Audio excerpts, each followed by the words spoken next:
I want to remind you that we have been talking about underground, and we learned that there's animals that live underground, there's insects that live underground, and today we're going to learn about something else that is underground. Now, we don't have this in our town of Hoopeston or in Rankin or even in Wellington, but these do exist like in Chicago, and we're going to talk a little bit about them, okay? So this is called Subway. And you might think, Subway, I've heard that before. Subway is the name of a restaurant, but there's also a special train called Subway. So we're going to go ahead and we're going to read about it and find out what is so special and why is Miss Schneider putting in her underground series. An underground ride. Ready to go? How will I get there? This little boy's thinking, how is he going to get to where he needs to go? I know, I will take a subway. The subway station is underground. So, in big cities, kindergartners, there are places where there are trains underground. Now, think about a city. Is a city very busy on the street? Yeah, usually it's pretty busy. You hear horns honking, there's lots of people. So a lot of people trying to travel in cars, is that going to work? No, probably not. So they actually have a special system called the subway that they use. We're going to learn a little bit about it. And look at over, they're underground, but it's really big, isn't it? Yeah. There are lots of people waiting to board. The bus arrives, or the subway arrives. The doors open. So this right here is the subway. And it has where it's going. And there's special letters and numbers associated with the stops. A subway looks like a train. It has no wheels. It runs on rails. So it's not really a train, is it? No. But it's kind of like this big tunnel all underneath the city, and it takes people places. Inside a subway car there are benches. People hold on to poles in the middle, so you can sit or you can stand on a subway.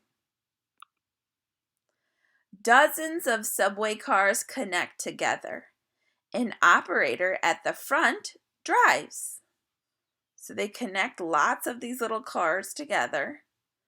It makes a really big subway.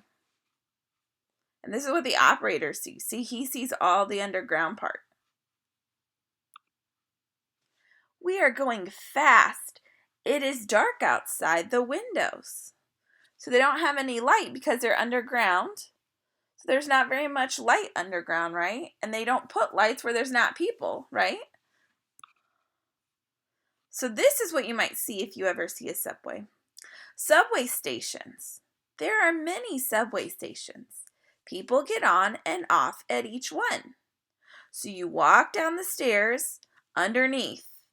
So see how there's a city above, and underneath that road is the subway. We stop. The operator calls the name of the station. The operator will tell you where he's stopping at. The doors open and off I go. So, do you think this book was fiction and told a story or nonfiction and gave us facts? Yeah, this was another nonfiction book. And also we know that it was nonfiction because it had some of those features that nonfiction text has. It had a table of contents, so it told us what art was going to be in our story and what pages they would be on. And then, at the end, it has a glossary. Remember, a glossary has those words that are bold. Like over here, the word connect. See how it's dark and bold in the word operator? Well, in the back, we have the word connect and operator. And then it tells you connect, and it tells you what connect is. When you connect something, you join it to something else. They have a picture. So they have a glossary, and then in the back they even have an index. And in some nonfiction texts, it will even tell you some websites that you can visit to learn more about subways. Well, kindergartners, now you know all about insects can live underground, animals can live underground, tree roots grow underground, foods that we eat are underground, and now you know there's a subway that moves people around in a city underground. Kindergartners, I hope you have a wonderful day.